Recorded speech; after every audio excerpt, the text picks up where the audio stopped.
तोरना किले की जीत के बाद शिवाजी महाराज आदिल शाही की नज़र में आ गए थे, पर शिवाजी महाराज तो अपनी धुन पर सवार थे। उनकी ये हरकत आदिल शाही नवाब के साथ साथ शिवाजी महाराज के पिता शाहजी को भी पसंद नहीं आई। लेकिन शिवाजी महाराज अब रुकने वाले नहीं थे। तोरना के बाद राजगढ़, कोंडाना, पुरंदर जैसे किले एक के बाद एक वो जीतते गए। उधर आदिल शाही के बीजापुर दरबार में यह अफवाह फैल गई कि हो न हो शाहजी भोसले का शिवाजी को गुप्त रूप से सहकार्य है, वरना शिवाजी जैसा छोटा बच्चा भला आदिल शाही के खिलाफ क्यों मुंह उठाएगा। इसी अफवाह को सत्य मानते हुए बीजापुर के नवाब ने शाहजी राजे के पूरी जागीरी को जब्त करते हुए उन्हें कैद करने का आदेश सुनवाया। इसी आदेश के तहत 25 जुलाई 1648 को मुस्तफ़ा खान ने शाहजी राजे को कैद कर लिया।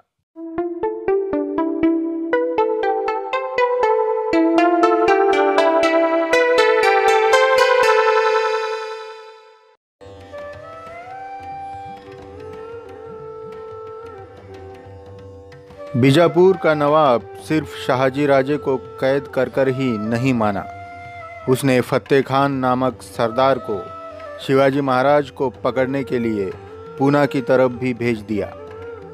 शिवाजी महाराज द्विधा मनस्थिति में उलझ गए। एक तरफ अपने पिता की कैद और दूसरी तरफ पहली बार कोई सरदार उनके खिलाफ सेना लेकर आ रहा था। शिवाजी महाराज ने विचार किया कि अगर वे बीजापुर नहीं जाते तो शाहजी राजे यानी उनके पिता की हत्या हो सकती है, और अगर वे बीजापुर जाते हैं तो खुद उनकी ही हत्या हो सकती थी। ऐसी विषम परिस्थिति में उनके चाणाक्ष बुद्धि से एक असाधारण विचार उपजा। उन्होंने तय किया कि क्यों ना शाहजी राजे को बचाने के लिए मुगल बादशाह शाहजहां की मदद ली जाए। लेकिन भला शाहजहां शिवाजी की मदद क्यों करते? क्योंकि शाहजी की वजह से ही मुगलों को अहमदनगर से खाली हाथ लौटना पड़ा था। लेकिन फिर भी शिवाजी महाराज ने तय किया कि वे मुगल बादशाह की मदद लेंगे।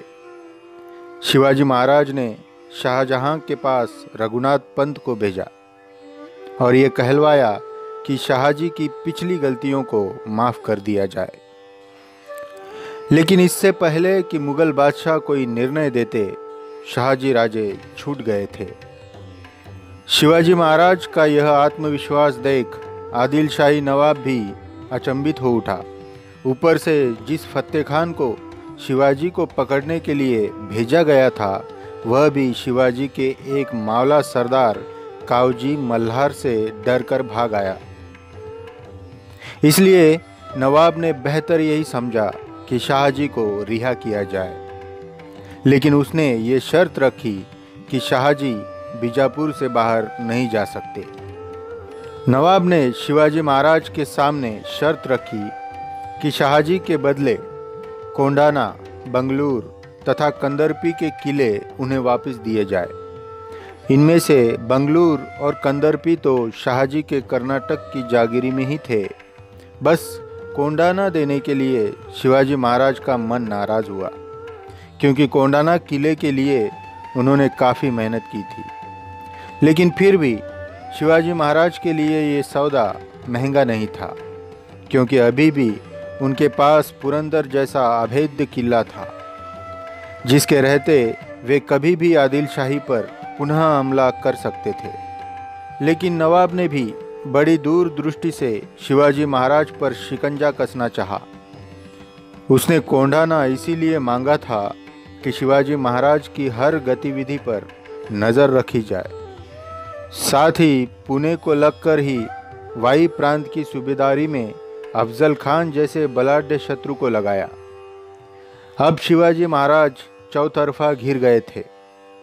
इसलिए शिवाजी महाराज ने भी दूरदृष्टिता दिखाते हुए 1650 से 1655 तक आदिल शाही के खिलाफ कोई कदम नहीं उठाया। इन 5 सालों में शिवाजी महाराज ने अपने आधिपत्य की जागीरी में सुशासन और शांतता बनाए रखने का पूरा काम किया। लेकिन 5 सालों के बाद उन्होंने अपने साम्राज्य विस्तार का निर्णय लिया। 1655 के बाद उन्होंने जावड़ी, जंजीरा और प्रतापगढ़ जैसे किले अपने आधिपत्य में लिए, जिनमें से जावड़ी की जीत बहुत ही दिलचस्प थी, जिसे हम अगले वीडियो में देखेंगे। वीडियो पसंद आए तो लाइक करें, शेयर करें और सब्सक्राइब करके उत्साह ज़रूर बढ़ाएं। धन्यवाद।